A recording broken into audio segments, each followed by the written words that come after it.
सब ठीक ठाक है? आवाज ठीक आ रही है तो फटाफट से बताइए। अगर कोई नया बच्चा मुझे सुन रहा है तो प्रोनाउन चल रहा है इस बैच में, 2-3 दिन पहले ही हमने शुरू किया है, बल्कि 2 ही क्लास हुई हैं, आज 3rd क्लास है प्रोनाउन की, जिसमें आज हम तीसरी क्लास में डिस्कशन करेंगे। पहली क्लास में मैंने कराया था रेसिप्रोकल, डिस्ट्रीब्यूटेड, डेमोन्स्ट्रेटिव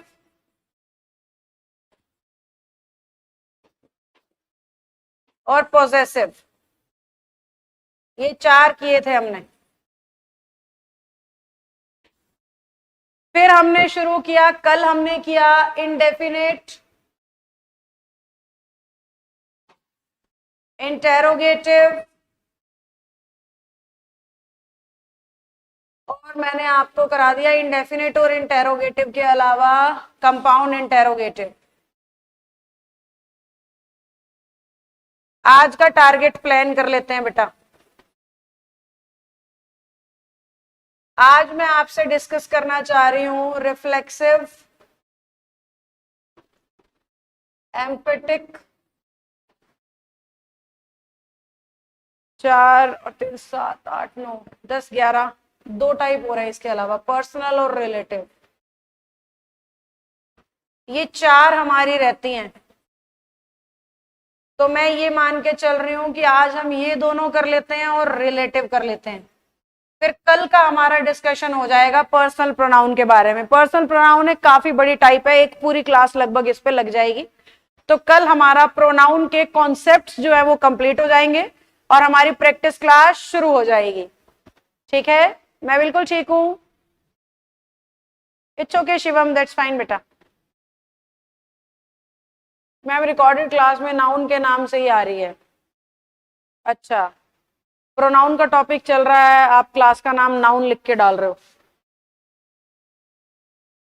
आज प्रोनाउन की तीसरी क्लास है, 2 हो चुकी हैं पहले, तो पिछली भी ठीक कर देना।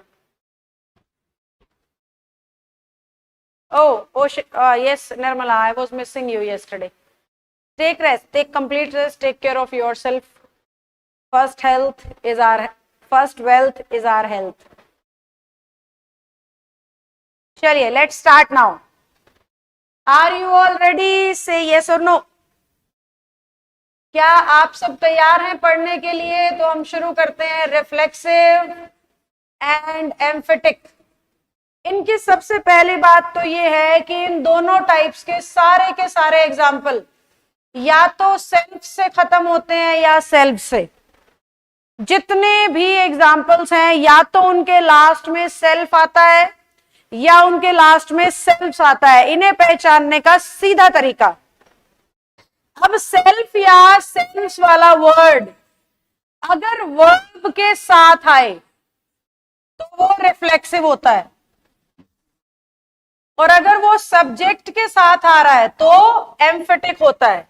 जैसे मैं कहूं I myself teach all my classes, तो इस माई सेल्फ को इंग्लिश एम्फेटिक कहेगी, इस माई सेल्फ को इंग्लिश एम्फेटिक कहेगी।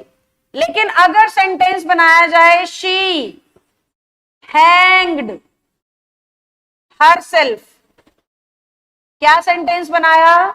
She hanged herself. तो ध्यान से देखो, हैंग जो है यहाँ पे वर्ब है, और वर्ब के साथ जब ये शब्द आते हैं तो ये रिफ्लेक्सिव होते हैं।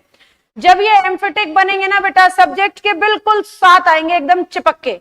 पर जब रिफ्लेक्सिव होंगे वर्ब के बाद आने चाहिए, कहीं भी थोड़ी दूरी भी होगी तो कोई दिक्कत नहीं है, बिल्कुल साथ होना जरूरी नहीं है।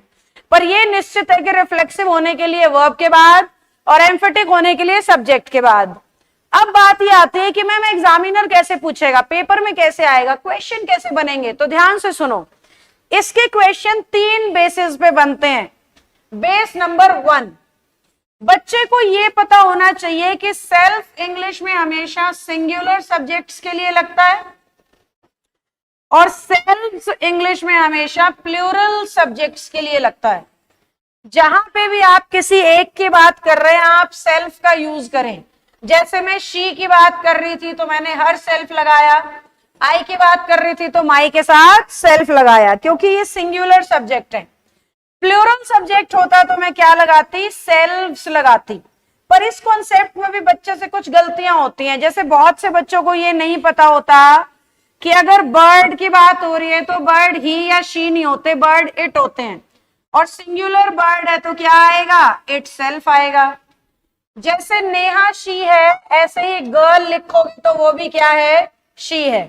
जैसे बर्ड इट है, ऐसे ही डॉक्टर, टीचर, स्टूडेंट, ये सारे कॉमन जेंडर होते हैं और सबके लिए इट लगता है। कॉमन जेंडर क्या होता है, ऐसी चीजों का नाम जिन्हें देख के ये पता ना लगे कि बात मेल की हो रही है या फीमेल की, उन्हें कॉमन जेंडर्स कहा जाता है। तो कॉमन जेंडर होता है स्टूडेंट, क्योंकि दोनों को दिखा देता है, मेल को भी और फीमेल को भी। टीचर कॉमन जेंडर होता है, मेल को भी दिखा देता है और फीमेल को भी। तो जहां पे भी आप यूज करें कॉमन जेंडर, आप इट से लगाएं। अब बच्चे से दूसरी गलती होती है प्लूरल नाउन के केस में। जैसे उसने लिख दिया गर्ल्स, तो बहुत से बच्चों को मैंने देखा है कि वो क्या कर देते हैं, गर्ल के लिए हर सेल्फ्स कर देंगे, क्योंकि उन्होंने ये सीखा है कि मैम ने कहा था प्लूरल होगा ना तो सेल्फ्स होगा। बिल्कुल सेल्फ्स होगा, पर हर का भी तो प्लूरल होगा, और हर का प्लूरल होता है देयर। ठीक है बच्चों, तो ऐसी कुछ छोटी मोटी मिस्टेक आपसे हो सकती हैं। अगर आप क्वेश्चन को ध्यान से करोगे तो ये टाइप बहुत आसान है कि सेल्फ वहां लगाओ जहां सब्जेक्ट सिंगुलर, सेल्फ्स वहां लगाओ जहां सब्जेक्ट प्लूरल। क्या हमें बात समझ में आई? फटाफट से थम्स अप डालेंगे, फटाफट से थम्स अप डालो सारे बच्चे। आपस में गुदगुदी वाली चैट करते हो, पढ़ के हंसी आ जाती है? अगर पहली बात समझ में आ गई है तो थम्स अप डालो। मैं दूसरी बात सिखा रही हूं। कभी भी आप इंग्लिश के किसी भी सेंटेंस को सेल्फ या सेल्फ्स वाले वर्ड से स्टार्ट ना करें, शुरू ना करें। ये एक ऐसी चीज है जो आपको खूब खूब सुनने को मिलेगी। लोग बोलते हैं, अपने आप को इंट्रोड्यूस करते हुए कहते हैं माई सेल्फ से अपना इंट्रोडक्शन शुरू करते हैं, जबकि ग्रामेटिकली, ट्रेडिशनली नियम क्या कह रहा है कि इन शब्दों को सेंटेंस के शुरुआत में कभी भी मत लगाओ। क्यों मत लगाओ, क्या कारण है, गलत क्यों है? इतने सारे लोग तो बोलते हैं, लगभग सब बोलते हैं my self this this this, और शुरू हो जाते हैं अपना इंट्रोडक्शन देना, है ना? तो गलत क्यों है मैम? ये मतलब ग्रामर इतनी हटके क्यों है, ग्रामर इतनी अलग क्यों है? ग्रामर तो सेम है बेटा सबके लिए, और कोई इन नियमों को बदल नहीं सकता। लेकिन जब हम इंग्लिश बोलते हैं ना, तो वहां पे रूल को ध्यान रखे बिना बोलते हैं, क्योंकि इंग्लिश बोलने का मतलब फ्लुएंसी से कनेक्ट किया गया है, करेक्टनेस से नहीं। जबकि ग्रामर का फोकस सहीपन पर ज्यादा होता है, यानी ग्रामर को चाहिए कि सब कुछ ठीक अकॉर्डिंग टू द रूल। जबकि स्पोकन कहता है सामने वाले को समझ में आना चाहिए, एक आधा रूल ऊपर नीचे भी हो गया तो कोई बात नहीं। ठीक है, दिस इज द डिफरेंस। इसलिए आपको स्पोकन में बहुत बार माई सेल्फ से लोग इंट्रोडक्शन देते हुए दिखाई देंगे, पर मैंने तो आपको एग्जाम के लिए तैयार करना है, कॉम्पिटिटिव रिटन एग्जाम के लिए। तो वहां पे आपको ये याद रखना पड़ेगा कि सेल्फ या सेल्फ वाले वर्ड से सेंटेंस कभी भी शुरू नहीं होता। और इसका कारण अभी तो सिखाया 2 मिनट पहले कि रिफ्लेक्सिव ये तब होते हैं जब ये वर्ब के बाद हो, एम्फेटिक ये तब होते हैं जब ये सब्जेक्ट के बाद हो। तो अगर हम उन्हें लाइन के शुरू में लगा देते हैं ना, तो ना तो ये वर्ब के बाद रहते ना सब्जेक्ट के बाद, जिस वजह से इनका कोई अर्थ ही नहीं निकलता। क्योंकि ग्रामर कहती है सेल्फ या सेल्फ्स वाला वर्ड रिफ्लेक्सिव और एम्फेटिक में से कुछ होना चाहिए। रिफ्लेक्सिव होने के लिए वर्ब के बाद होना चाहिए, एम्फेटिक होने के लिए सब्जेक्ट के साथ होना चाहिए। अगर इन दोनों के अलावा कहीं भी लगाओगे तो ग्रामर के नियम के अनुसार वो गलत है। तो फ्रेंकली और स्ट्रेटली अगर मैं कहूं, तो आप जब इंग्लिश बोल रहे हैं और माई सेल्फ बोल रहे हैं, तो ग्रामर के हिसाब से तो वो भी गलत है। पर क्योंकि ज्यादातर लोग बोल रहे हैं और सबको समझ में आ रहा है, इसलिए ये चीज चलती जा रही है। पर एग्जाम में या रिटन में अगर कभी भी आपको माई सेल्फ से सेंटेंस शुरू होता दिखेगा, तो पक्का एरर वहीं पे है। माई सेल्फ नहीं, हर सेल्फ, हिमसेल्फ, किसी से भी गलत है वो। आपको सब्जेक्ट लिखना पड़ेगा, सब्जेक्ट की जगह रिफ्लेक्शन नहीं लिख सकते हो आप। समझे? ये हमारा पॉइंट नंबर 2 है जहां से एरर बन सकता है। फटाफट से थम्स अप डालो अगर समझ आया है तो ये भी।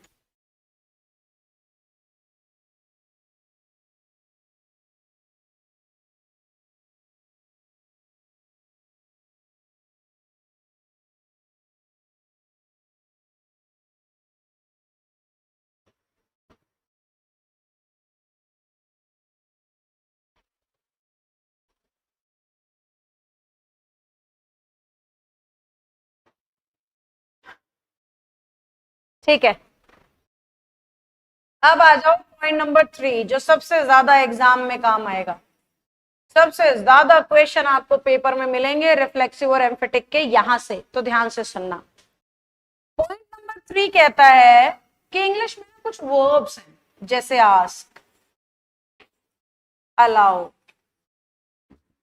Absent, enjoy, present. जो पीडीएफ मैंने आपको दी है ना, उसमें ये लिखे हुए हैं। Abstain, restrain, refrain, permit, avail, एक्वेट।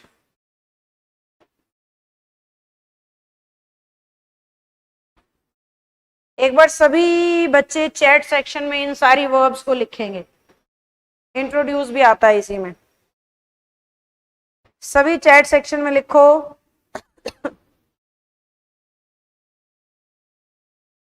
सभी सारी वर्ब्स लिखिए ताकि आपको याद हो जाएं।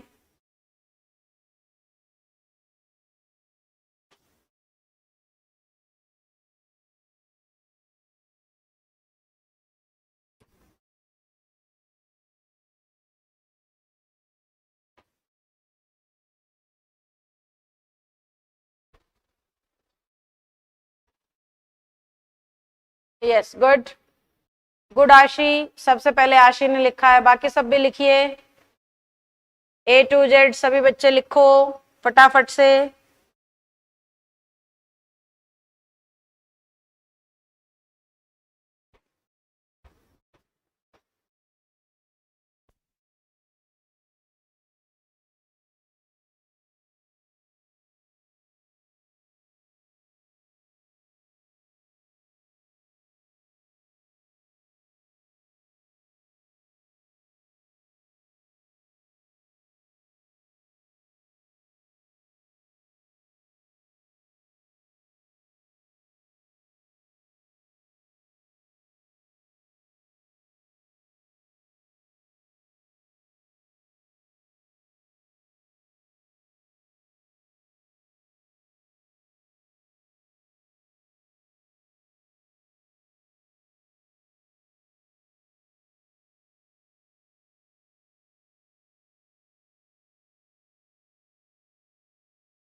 Yes Shivam, I can see बेटा, गुड। अब सीखो रूल क्या है। देखो, एक्वेट का मतलब होता है आजाद कर देना, छोड़ देना किसी को। आस्क होता है पूछना, अलाउ होता है परमिशन देना, एब्सेंट गायब हो जाना, एंजॉय मजे करना, सबसे ज्यादा यह आता है। परमिट अनुमति देना, अवेल उपलब्ध होना, प्रेजेंट उपस्थित होना, एब्सटेन, रेस्ट्रेन, रिफ्रेन, तीनों का मतलब होता है रोकना, खुद को किसी बुराई से रोकना। जैसे दोस्त सिगरेट पी रहा है, कह रहा है तू भी लेगा, आप कह रहे हो नहीं, आपने क्या कर रहा, अपने आप को पीछे कर लिया उस बुराई से। इस सेंस में आते हैं एब्सटेन, रेस्ट्रेन और रिफ्रेन। अब ध्यान से देखो, आस्क के ऊपर एक्वेट, ACQUIT, आजाद कर देना, छोड़ देना। ACQUIT, एक्वेट, बरी करना कहते हैं शुद्ध हिंदी में। ये वर्ब्स जहां भी आएंगी, ध्यान से सुनिएगा, ये वर्ब्स जहां भी आएंगी, अगर इनके साथ ऑब्जेक्ट दिखाई ना दे तो पक्का रिफ्लेक्सिव ऐड होगा। अगर इनके साथ ऑब्जेक्ट दिखाई नहीं देगा तो पक्का रिफ्लेक्सिव ऐड होगा। अगर ऑब्जेक्ट दिखाई देगा तो रिफ्लेक्सिव ऐड नहीं होगा। अगर ऑब्जेक्ट दिखाई देगा तो रिफ्लेक्सिव ऐड नहीं होगा। समझ गए? यानी सेल्फ और सेल्स वाला वर्ड तब लगाना है इनके बाद जब इनके पास ऑब्जेक्ट नहीं है। अगर इनके पास अपना ऑब्जेक्ट है तो सेल्फ और सेल्स वाला वर्ड नहीं आएगा। एक बात। अब बात ये है मैम पता कैसे लगाएं कि ऑब्जेक्ट है या ऑब्जेक्ट नहीं है? मतलब मेरे को तो ऑब्जेक्ट पहचानना भी नहीं आता। कोई ऐसा बच्चा मुझे सुन रहा है जो कह रहा है जी मेरे को तो ऑब्जेक्ट पहचानना भी नहीं आता, तो ध्यान से सुनो। अगर आप इन वर्ब्स के बाद किसी प्रेपोजिशन को देखो, to, at, in, on, by, behind, beside, for, after, before, सारे के सारे ये प्रेपोजिशन है। अगर इनके बाद में प्रेपोजिशन आ गई ना, यानी कि ऑब्जेक्ट नहीं है। जब ये वर्ब ऑब्जेक्ट लेती हैं तो प्रेपोजिशन नहीं लेती। जब ये वर्ब अपना ऑब्जेक्ट रखती हैं तो ये प्रेपोजिशन को नहीं रखती, और अगर ये प्रेपोजिशन को रख रही हैं यानी इनके पास ऑब्जेक्ट नहीं है। समझे? अब बिल्कुल सीधी भाषा में बताऊंगी, ध्यान से सुनना। इन वर्ब्स के बाद अगर प्रेपोजिशन है तो रिफ्लेक्शन भी आएगा, अगर प्रेपोजिशन नहीं है तो रिफ्लेक्शन भी नहीं आएगा। प्रेपोजिशन है तो रिफ्लेक्शन भी है, प्रेपोजिशन नहीं तो रिफ्लेक्शन भी नहीं। कैसे? मैंने कहा आई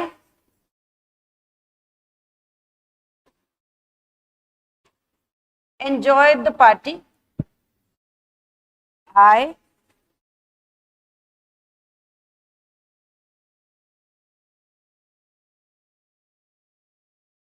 enjoyed in the party, I enjoyed the party, I enjoyed in the party। आप मुझे ये बताओ कहां पे रिफ्लेक्शन होना चाहिए और कहां पे नहीं होना चाहिए?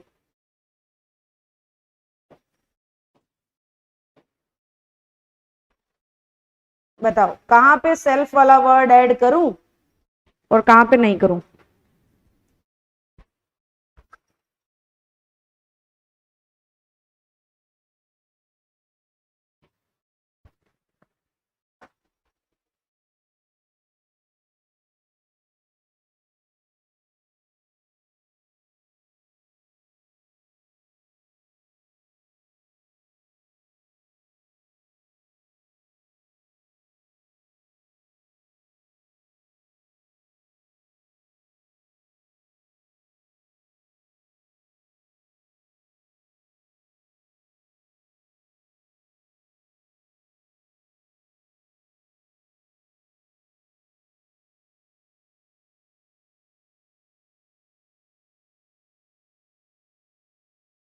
सभी जवाब दो, सारे नहीं बता रहे हो, कुछ कुछ नहीं बताया, कुछ रह गए। सबका आंसर चाहिए।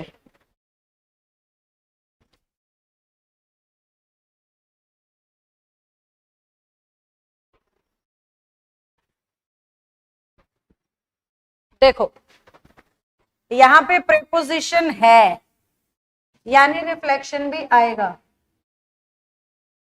मेरी ओर से ऐसा लग रहा था जैसे मिला ही नहीं है।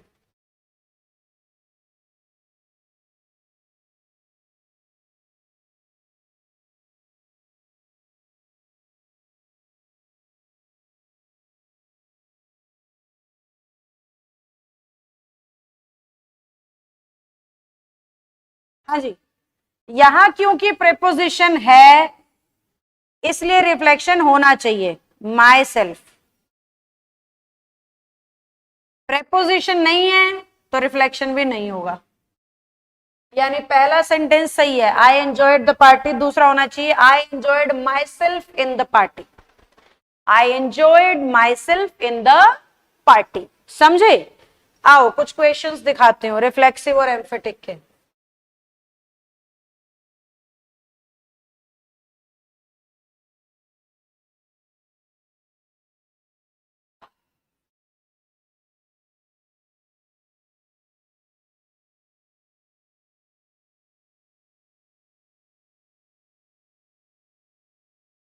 ये रहा, बताओ कहां पे सेल्फ वाला वर्ड हटेगा, कहां पे लगेगा। ये लो, मैं स्क्रीन से हट रही हूं ताकि आपको क्वेश्चंस दिखाई दें। बताओ जल्दी से, फटाफट सभी।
चलिए अब मैं बताती हूँ। मेरी आवाज ठीक है, ठीक चल रही है। हाँ जी। The teacher absented their self from, अब ये फ्रॉम कह रहा है कि रिफ्लेक्शन तो होना चाहिए, है ना, पर टीचर सिंगुलर है, एक है, तो टीचर देयर नहीं हो सकता, टीचर होगा इट, तो क्या लग गया, it self. Her self is a teacher, her self से लाइन शुरू नहीं हो सकती, शी इज अ टीचर लिखो या she her self is a teacher लिखो। दे एंजॉयड देमसेल्व्स, अब ये जो इन है ये कह रहा है कि रिफ्लेक्शन लगेगा, और दे के हिसाब से देम और सेल्फ से लगेगा, तो ये नो एरर था। Equate your selfs like men, अब ये जो योर शब्द होता है ना, ये दोनों काम करता है, सिंगुलर का भी और प्लूरल का भी, तो इसके साथ हम सिंगुलर पोजेशन भी लगा सकते हैं और प्लूरल भी लगा सकते हैं, तो फिलहाल हमें इसे नो एरर करना पड़ेगा। We seldom see our selfs, अगर हम ध्यान से देखते हैं तो वी के लिए आर ही होना चाहिए और वी प्लूरल है तो सेल्फ्स ही होना चाहिए, ये भी नो एरर है, समझे।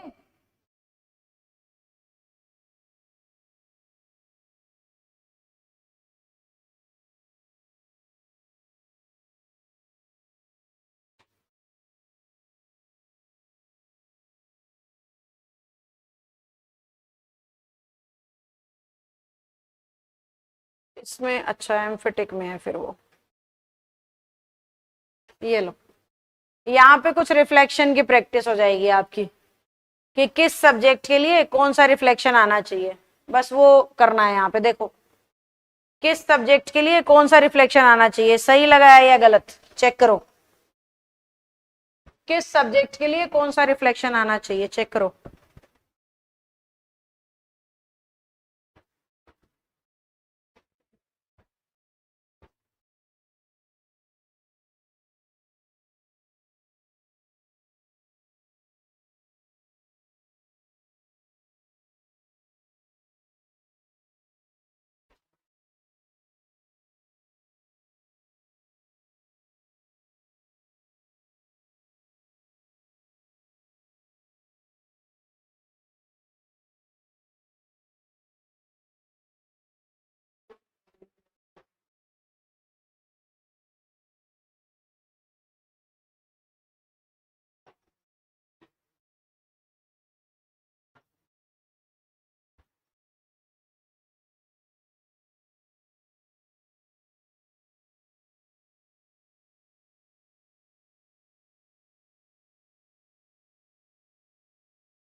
सभी ट्राई करो, आंसर दो।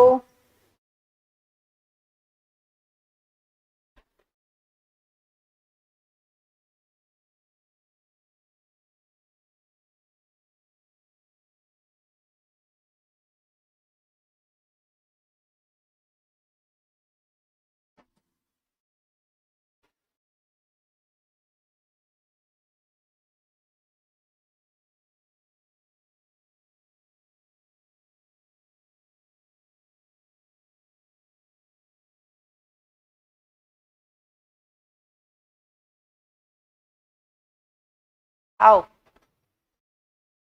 टाउन के लिए इट सेल्फ ही होना चाहिए, यानी ये सही है। शी के लिए हर सेल्फ होना चाहिए, यानी कि ये भी सही है। आई के लिए माई सेल्फ होना चाहिए, यानी कि ये भी सही है। पर दे के लिए देयर तो ठीक है, पर सेल्व्स होना चाहिए, सेल्व्स, क्योंकि दे प्लूरल है। ऑथर के लिए हिम तो सही है, पर सेल्फ्स प्लूरल है, क्या होना चाहिए? सेल्फ होना चाहिए, सेल्फ्स की जगह सेल्फ होना चाहिए। ऐसे क्वेश्चन आते हैं बेटा, इस तरीके से क्वेश्चंस आते हैं। तो 3 नो एरर थे, 2 में ही एरर थे। रिफ्लेक्सिव और एम्फेटिक बहुत ज्यादा इंपॉर्टेंट टाइप्स नहीं है, बहुत कम पूछा जाता है इनमें से।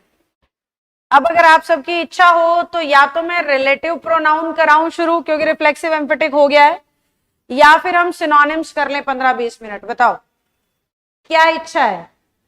कहोगे तो रिलेटिव कर लेंगे, कहोगे तो सिनोनिम्स और अपोजिट कर लेंगे। बताओ जिसकी ज्यादा डिमांड है वही करेंगे, बोलो।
कोई बात नहीं अर्चना,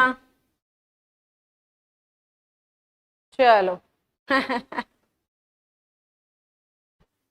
ओके अर्चना, बाय, टेक केयर बेटा। वाह वाह वाह वाह, कंफ्यूजन हो गई भाई। 50% बच्चे सिनोनिम्स लिख रहे हैं और 50% बच्चे रिलेटिव प्रोनाउन लिख रहे हैं। तो मुझे बड़े अफसोस से ये कहना होगा कि मैं सिनोनिम्स चुन रही हूं। उसका रीजन ये है कि पिछले 2 दिन से हम कर नहीं पाए हैं, तो थोड़े 20 एक आगे सरका देते हैं। 300 कर लिए थे शायद हमने, बताना एक बार। 300 हो गए थे ना। आप लोगों का टेस्ट भी लेना था वैसे तो मैंने सिनोनिम्स का। चलो पहले प्रोनाउन खत्म करते हैं कल परसों में, फिर टेस्ट लेंगे नाउन का और सिनोनिम्स का, ठीक है? चलो 300 हो गए थे, मुझे रिमाइंड कराओ। ये बहुत बड़ी फाइल है, हमें टाइम लगेगा इसे पूरा करने में। 2000 शब्द हैं ये, 2000, और अभी हमने 600 किए हैं। सीरीज 300 होने का मतलब वर्ड 600 हो गए हैं, तो टोटल वर्ड्स 2000 है इस पीडीएफ में। हमें लग जाएंगे और 10 से 15 दिन 20 दिन भी लग जाएं, पर निपटाएंगे पक्का हम इस फाइल को, ठीक है? इसमें से आपको कहीं ना कहीं एग्जाम में कुछ ना कुछ दिखता रहेगा। ये most important and most repeated words हैं। इसके अलावा आप सिनोनिम की बुक ले लो मेरी फ्लिपकार्ट से या रोहतक ऑफिस से, और उसकी प्रैक्टिस कर लो। ओके बच्चों, आप में से जितने से भी ऐसे बच्चे हैं जिनके पास मेरी कंप्लीट ग्रामर वाली बुक नहीं है, वो उस बुक को भी पक्का ले लो। ब्लैक कलर की है जिसमें ग्रामर के सारे टॉपिक्स हैं विद प्रैक्टिस। तो वो बुक भी ले लो। जो टॉपिक वाइज नहीं ले पाते, जो बच्चा हर टॉपिक की बुक नहीं ले पाता है, वो उस ब्लैक बुक को लेके जरूर पढ़ो। टॉपिक वाइज चाहे पीडीएफ से कर लो, पर उस ब्लैक बुक को कंप्लीटली पढ़ो लेके। उसमें आपका बहुत अच्छा खासा फ्रेम डेवलप हो जाएगा। किस बारे में? पूरी ग्रामर के बारे में, विद प्रैक्टिस है वो, इसी फॉर्म में जैसे आपको प्रोनाउन करा रही हूं ना, इसी फॉर्म में। तो वो ब्लैक बुक ऑफ ग्रामर पक्का लीजिए आप सभी, जिसने भी अब तक नहीं लिए। बहुत काम आएगी आपको, आपके दोस्तों के, आपके बच्चों के, जिनकी भी इंग्लिश खराब है ना, जीरो से पढ़ना चाहते हैं, उन सब के लिए बहुत हेल्पफुल है वो किताब। 301, मिजरेबल गरीब को कहते हैं। मिजरेबल गरीब को कहते हैं। इंग्लिश में ना एक रूट वर्ड आता है मीजो, मीसो भी बोलते हैं, जिसका मतलब नफरत होता है। तो लोग गरीबों से नफरत करते हैं, ऐसे कनेक्ट कर सकते हो आप। मीजो से ही मिजरेबल बना है। मिटिगेट या लेसन, दोनों का मतलब होता है कम करना, कम करना, रिड्यूस करना। मिटिगेट पर कम होनी चाहिए और सब्जी में लहसुन कम होना चाहिए, सिर्फ कनेक्ट कर रही हूं। तो मिटिगेट पर कम, सब्जी में लहसुन कम, ठीक है, याद हो जाएगा। मोनोटोनस बोरिंग होता है पकाऊ, जो बहुत से लोगों को इंग्लिश लगती है। बहुत से लोगों को लगता है यार इंग्लिश तो आएगी ही नहीं। मतलब लाइव में इतनी दूर दूर से बच्चे मुझसे पढ़ रहे हैं, मतलब इंडिया का शायद ही कोई स्टेट होगा, कोई कोना होगा जहां से बच्चा मेरे से ऑनलाइन बैच में नहीं जुड़ा है। जबकि ऑफलाइन में दिल्ली पुलिस का बैच हो गया, मूर्तियों की तरह बैठे होते हैं, अंग्रेजी तो आनी नहीं है। हरियाणा के बैचेस में मूर्तियों की तरह बैठे होते हैं कि इंग्लिश तो आनी नहीं, मेरे सामने बैठे हैं। और कमी क्या है? सिर्फ खुद की नियत और कोशिश में। मैं तो सेम हूं ना हर जगह, सिर्फ बच्चे की, सुनने वाले की नजर में फर्क है। सिखाने वाला तो एक जैसा ही है सबके लिए। तो जिस नजर से बच्चा देखता है ना, उसको उतना ही समझ में आता है। तो मोनोटोनस होता है बोरिंग। मिस्टीरियस, छुपा हुआ, रहस्यमयी। मिस्टीरियस क्या है? छुपा हुआ, रहस्यमयी। मिथ होती है कहानियां, झूठी कहानियां, कहानियां, कथाएं, उन्हें मिथ्स कहा जाता है। थिन होता है पतला चपटा, एकदम चिपका हुआ, पेट पीठ पिचक्के एक। नप्शियल होता है शादी से रिलेटेड, जैसे लहंगा खरीदने गए, ज्वेलरी खरीदने गए, खाना वाना, फूड कोर्ट के आइटम्स फाइनल कर रहे हो, ये सब नप्शियल थिंग्स हैं, यानी रिलेटेड टू मैरिज, शादी से संबंधित। आज सीईटी वाले बैच में था मैम, था एक सीईटी वाले बैच में, हाँ हाँ उसमें था आज एक नहीं, उसमें तो आज कई थे। जब मैंने बुक चेक की तो बहुत सारे थे जो बस सोने आते हैं, पढ़ने नहीं आते हैं। और वही तो बच्चे हैं जो बाहर जाके बोलेंगे कुछ नहीं है यार, देख ली मैडम भी, देख ली, कुछ नहीं सिखा पाई मुझे, देख। पूरे प्राउड से बताएंगे। और ये नहीं बताएंगे मैंने ध्यान नहीं दिया, ये नहीं बताएंगे मैं बुक भी नहीं लाता था, ये नहीं बताएंगे मैं इंग्लिश की क्लास में भी मैथ की बुक खोल के बैठता था, ये नहीं बताएंगे। गलती सामने वाले में है, ये बड़ा आसान तरीका है। नोबल, नए को कहते हैं, आसान शब्द है। ओथ, कसम खाने को कहते हैं, ये भी बड़ा आसान शब्द है। देखो जो इजी वर्ड्स है उन पे मैं टाइम नहीं वेस्ट कर रही हूँ, क्योंकि वो आपको आते ही हैं। आउटरीच, इंसल्ट को कहते हैं, किसी की बेइज्जती कर देना। रेस, गुस्सा होता है, किसी पे बहुत ज्यादा गुस्सा करोगे ना, उसको अपनी इंसल्ट महसूस होगी। और बहुत ज्यादा क्या, जरा सा गुस्सा कर दो आप दो लोगों के सामने, उसमें भी इंसल्ट महसूस हो जाएगी। तो आउटरेजियस या एंग्रीनेस एक ही बात है। गुस्सैल को कहते हैं, गुस्से से भरे को कहते हैं आउटरेज। पैरालाइज तो आप समझते ही हैं, पैरालिसिस नहीं हो जाता है, बॉडी काम करना बंद कर देती है, ये वही वाला पैरालाइज है। लकवा मार जाना कहते हो जिसको हिंदी में। और क्रिपल होता है रेंगना, तो वो चल नहीं पाते जिसको पैरालिसिस हो जाता है, इसलिए ये शब्द ऐसे बना हुआ है।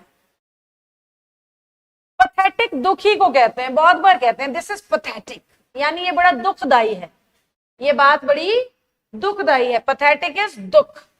पेंसिव, थॉटफुल, बहुत बार एग्जाम में बच्चे ऐसे पेन लेके बैठे रहते हैं, सोचते रहते हैं क्या लिखूं, समझ नहीं आ रहा क्या लिखूं।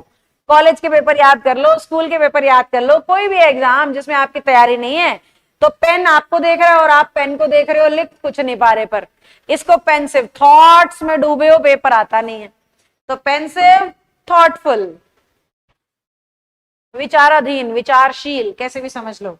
डेसिपल या फॉलोवर का मतलब शिष्य होता है, विद्यार्थी। होली का मतलब पवित्र होता है, Ganga is a holy river. Outrage का मतलब गुस्सा होता है शिवम, गुस्सा। आउटरेज, रेज जो शब्द होता है वो गुस्से को दिखाता है इंग्लिश में। होली पवित्र को कहते हैं, पवित्र, होली या पायस। प्लेजर खुशी को कहते हैं, आसान शब्द है ये दोनों, होली भी। टॉक्सिक भी आसान है, जहरीला कहते हैं, टॉक्सिक इंसानों से दूर रहना चाहिए, जहरीले कड़वे इंसानों से दूर रहना चाहिए। प्रोफिशिएंट, एक्सपर्ट, इसको प्रोफेसर से जोड़ लो। Proficient is equal to professor. वो प्रोफेसर इसीलिए है कि वो अपने सब्जेक्ट का एक्सपर्ट है, तो प्रोफिशिएंट प्रोफेसर यानी एक्सपर्ट। क्वालिफाइड, पढ़ा लिखा। You are qualified for CGL or not, you are eligible for CGL or not, इस तरीके से बोलते हो ना, तो उस लेवल की आपकी पढ़ाई लिखाई है या नहीं। रैश का मतलब फटाफट, दौड़ो दौड़ो दौड़ो दौड़ो दौड़ो दौड़ो। हैस्टी, जल्दबाजी के लिए आता है। रीजनेबल, ठीक ठाक सा, जैसे मैं अपने बैचेस की फी रीजनेबल रखती हूँ, ठीक ठाक से रखती हूँ, बहुत ज्यादा नहीं रखती कि बच्चे पे ना कर पाए। सस्ती सी किसी चीज को भी रीजनेबल कह देते हैं, किफायती चीज को रीजनेबल कह देते हैं, हमारे पॉकेट के हिसाब से जो ठीक है उसे रीजनेबल कह देते हैं। रिमार्केबल, जिस जैसा कोई नहीं, कोई तुलना नहीं, दैट इज रिमार्केबल, बहुत उच्च दर्जे की कोई चीज।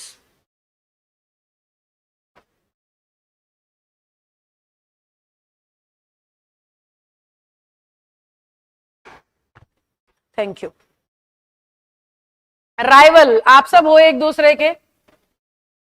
It's okay Nirmala, that's fine बेटा, टेक रेस्ट, कंप्लीट रेस्ट। हाँ जी, तो रिमार्केबल, शानदार। राइवल, एक दूसरे के कॉम्पिटिटर, ठीक है, कंपटीशन नहीं आप सबका, इसको भी नौकरी चाहिए, उसको भी नौकरी चाहिए, सबको नौकरी चाहिए, तो इट इज कंपटीशन, एक दूसरे। अरे भाई, जो नौकरी प्रिया को चाहिए वही तो निर्मला को चाहिए, वही तो रंजीता को चाहिए, तो एक ही चीज के लिए तो फाइट कर रहे हो, इसलिए राइवल्स हो, कॉम्पिटिटर्स हो। रोमांटिक मेरे बताने की बात है ही नहीं, जिस उम्र में आप सब हैं कूट कूट के भरा होता है ये सब, और बचा कुछ कसर मूवीज पूरी कर देती हैं, तो that is romantic. Basically romantic में सच्चाई कुछ नहीं होती, ठीक है, मीठी मीठी प्यारी प्यारी झूठी झूठी बातों को रोमांस कहते हैं। सेक्रेड, पवित्र होता है भाई, पीछे आया था होली। मीगर या स्कैंट, कमी को कहते हैं, कमी। भाई हमारे घर में धन की बहुत कमी है, तो वहां पे धन को मीगर कहा जाएगा, बहुत कम। ओके शिवम।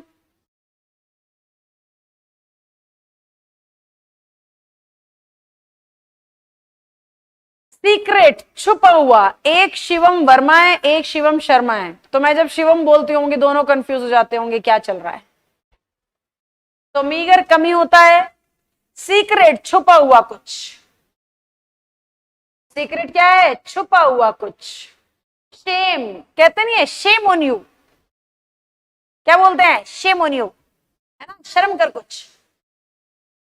शन का मतलब अनदेखा कर देना, किसी को देखकर भी अनदेखा कर देना। हाँ आनंद कुमार जी, ये बात लगभग 14-15 साल से लेके 27-28 साल तक समझ नहीं आती। 27-28 साल का होता ही मतलब 25 क्रॉस करते ही अकल आनी शुरू हो जाती है, और 30 होने तक अगर कुछ नहीं कर पाते तो अकल पूरी आ चुकी होती है, पर उस समय टाइम निकल चुका होता है, कुछ कर हम पाते नहीं सिवाय पछताने के। और जब इस उम्र के 18 से 25, 16 से 23-24 साल के बच्चे को समझाया सिखाया जाए ना, तो सामने से इनका दिमाग कैसे चलता है, हाँ अपने टाइम पे तो कर ली होगी मौज, अब हमें रोक रहे हैं। भाई अपने टाइम पे मौज करी होती ना हमने, तो हम भी यहाँ नहीं होते जहाँ हैं। तो आपको सेक्रीफाइसेस करने होते हैं, आपको मेहनत करनी होती है, कुछ खोए बिना कुछ मिलता नहीं है, कहावतें ऐसे ही नहीं बनी है। तो शन अवॉइड होता है। सोलिटरी, लोनली, इसके लिए तो मैं हमेशा एक ही बात कहती हूं, इसके लिए तो मैं हमेशा एक ही बात कहती हूं, वो अक्षय कुमार का सॉन्ग याद कर लो, लोनली लोनली तेरे बिन, है ना, वही है अपना ये सॉन्ग, लोनली लोनली, अकेला अकेला चला जा रहा हूं, कहाँ जा रहा हूं मुझे ही नहीं पता। ये कोई सॉन्ग नहीं है, मैंने एवं ही कुछ भी बोल दिया। वैलेंट नहीं होता ये, वैलिएंट होता है, वैलिएंट आय आता है इसमें। ब्रेव, बहादुर को कहते हैं, इसको कनेक्ट कर लो, वेले लोग ही बहादुर होते हैं। मतलब जिनके पास कोई काम नहीं है ना, वही लड़ते घूमते हैं सड़कों पे, वही सिर बढ़ाते घूमते हैं। जिनके पास काम है वो खाम खा की लड़ाइयों में नहीं पड़ते। तो वेलिएंट, वेले लोग बहादुर हो रहे हैं आजकल। जिनके पास कोई काम नहीं है ना, जो घर से खाली है, वो बहादुर हो रखे हैं। जी देव। वेसल बर्तन को कहते हैं, कंटेनर, बर्तन। बिल्कुल आनंद। उसके बाद ना घर, घर वाले भी कब तक सब्र करेंगे? घर वाले भी सोचते हैं चलो कमा लेगा, बच्चा है बच्चा है बच्चा है। लड़कियों की तो चलो शादी हो जाएगी, ढूंढ देंगे कोई सा ना कोई सा। मैं तो ये भी कहती हूँ कि लड़की को भी अपने पैर पे खड़ा होना चाहिए, अगले घर का जाके सहारा बने, काहे बोझ बने, काहे पैसे मांगे, कुछ ना कुछ मदद करे उनकी, है ना। तो मैं तो लड़कियों को भी कहती हूँ अपने पैरों पे खड़े होना बहुत जरूरी है। हेल्पिंग हैंड बनो, किसी का खर्चे का कारण मत बनो, उसकी मदद का कारण बनो। चलो, तो वैसल क्या हो गया? बर्तन हो गया। विजिलेंस सतर्क को कहते हैं। विजिलेंस डिपार्टमेंट नहीं होता जो छापे मारता है, पकड़ता है लोगों को, उसी को कहते हैं सतर्क। 1 बज गया, ठीक है, 5 मिनट है। तो दैट इज वेसल, बर्तन, कंटेनर। विजिलेंट सतर्क हो गया। विटी मजाकिया को कहते हैं, ह्यूमरस, जो मतलब बोलते बोलते ही ऐसी बातें बोल जाए कि हंस हंस के लोग अरे अरे अरे ये क्या बोल दिया। जोक में सुना रहा है, वो अपनी ओर से बात कर रहा है, अपना कुछ बात प्रेजेंट कर रहा है, लेकिन हमें हंसी आ रही है, वाह व्हाट अ पर्सन यार, क्या तरीके से बात कर रहा है, हंसा भी रहा है, काम भी कर रहा है ना। तो वो फीलिंग आए जहां पे, उसको कहते हैं विटी, ह्यूमरस, मजाकिया सा नेचर है उसका, उस सेंस में आता है। रैक, बर्बाद, तबाह, जड़ से खत्म, उसको कहते हैं रैक। जेस्ट, जोश से जोड़ दो सीधा सीधा, जेस्ट, जोश। जेस्ट इज इक्वल टू जोश, जेस्ट जोश, जेस्ट जोश, समझे? आपस में मिल रहे हैं। एलिगेंट, बढ़िया, नाइस, ग्रेट। यू नहीं कहते you are very nice, you look very nice, तो आप कह सकते हो यू लुक वेरी एलिगेंट। शब्द की प्रैक्टिस हो जाएगी, सामने वाला खुश हो जाएगा, हवा में आ जाएगा। अपना क्या जाता है, वजन उसका बढ़ेगा। करो तारीफ लोगों की, भर भर के तारीफ करो, तो that is elegancy. Nicely you did it. Apex, चोटी, पहाड़ की चोटी एपेक्स कहलाती है। लॉयलिटी, वफादारी, जो कहा जाता है सबसे पहले अपने आप से रखो, फिर अपने माँ बाप से रखो। क्या कहते हैं? लॉयलिटी सबसे पहले अपने आप से रखो, फिर अपने माँ बाप से रखो, हो सके तो थोड़ी बहुत अध्यापक से भी रख लो। ये 3 लोग ही मिलके आपके करियर को बनाते हैं, आप खुद, आपके पेरेंट्स और आपके टीचर्स। ये 3 लोग अगर अच्छे हैं आपके जीवन में, आप उनकी बात सुनते हो, समझते हो, कुछ करते हो, फॉलो करते हो, उनकी बातों पे अमल करते हो, तो निश्चित तौर पे आप सफल होंगे। ठीक है। चौथे, कई बार अच्छे दोस्त भी जुड़ जाते हैं, पर दोस्त अच्छे हो किस्मत से ही होता है ये। एजेलेंट, हमला तो कहते हैं, जो आपके ऊपर हमला कर रहा है उसे एजेलेंट कहते हैं। 40 वर्ड्स बहुत है बेटा, यहीं पे रोक रही हूं मैं खुद को। 40 वर्ड्स आर एनफ, क्योंकि आप लोगों को लर्न भी करने हैं। सीरीज 40 की हुई है, लेकिन शब्द 80 हो गए हैं, तो 80 शब्द तो बहुत होते हैं। फटाफट से बताओ, यहां तक की बात अपनी बन गई? जल्दी जल्दी थम्स अप डालो अगर सबको ठीक ठीक समझ में आ गया है तो। चटपट फटाफट आने दो Thums up.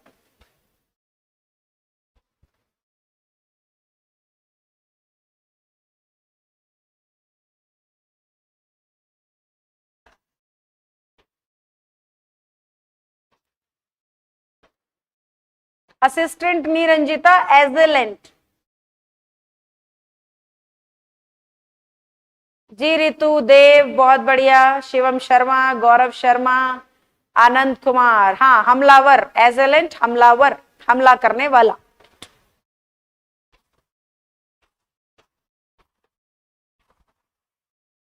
Nirmala, feelings are mutual.